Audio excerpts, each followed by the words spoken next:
जानिए आलसी करने का नतीजा क्या होता है। कभी कभी तुम लोग भी जानबूझकर आलसी कर जाते हो, तो अब ध्यान से सुनो।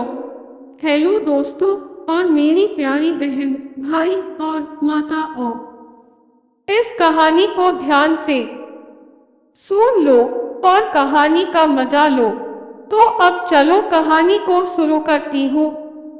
एक आलसी गधे की कहानी। एक गांव में नमक का व्यापारी रहता था और उसके पास एक गधा था।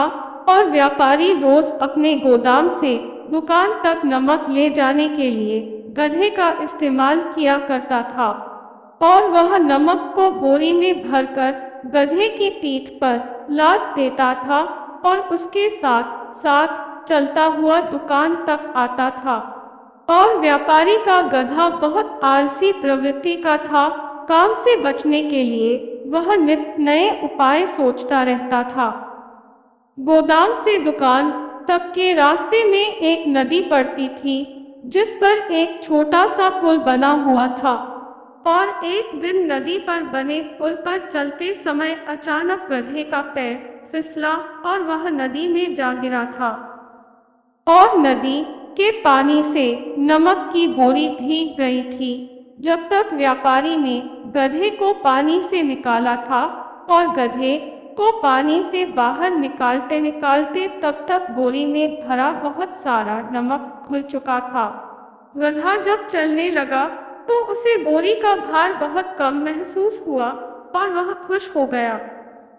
उसने सोचा कि अपने ऊपर लदा बोझ हल्का करने का ये तरीका बहुत बढ़िया है। अगले दिन वह जानबूझकर नदी में गिर पड़ा था और नमक पानी में घुल जाने से बोरी का वजन फिर कम हो गया। उसके बाद से वह हर रोज ऐसा ही करने लगा था और रोज रोज गधे की ये हरकत देखकर व्यापारी को उसकी चालाकी करने का तरीका समझ में आ गया था। और उसने गधे को सबक सिखाने का फैसला कर लिया था। और अगले दिन बोरी में नमक के स्थान पर रुई भरकर गधे की पीठ पर लाद दिया था। और रुई हल्की थी।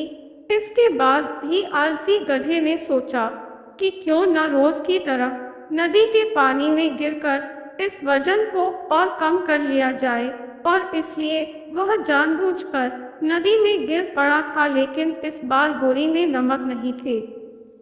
और नमक के जगह बोरी में रुई भरे हुए थे। जब पानी में गधा गिरा था तो रुई भीगकर रुई का वजन कई गुना बढ़ गया था। और गधा जब उठकर चलने को हुआ तो इतने भारी बोझ से उसका बुरा हाल हो गया था। और उस दिन के बाद से उसने कभी आलस न करने का निर्णय कर लिया था। सीख इस कहानी से, एक आलस का फल कभी न कभी मिल ही जाता है। दो, एक ही उपाय हर बार कारगर सिद्ध नहीं होता है। तो मेरी प्यारे बहन, भाई, माता और दोस्तों, ये कहानी आप लोगों को कैसी लगी और इस कहानी से क्या सीखने को मिला है? अगर आप लोगों को इस कहानी से कुछ अच्छा सीखने को मिला है तो कुछ अपना राय कमेंट बॉक्स में जरूर लिखना। और इसी प्रकार की कहानी को सुनने के लिए हमारे YouTube चैनल को सब्सक्राइबर जरूर कर लेना जी, ताकि मैं जब भी अगले वीडियो अपलोड करूं तो सबसे पहले आप लोगों के पास पहुंचे। धन्यवाद, धन्यवाद, धन्यवाद।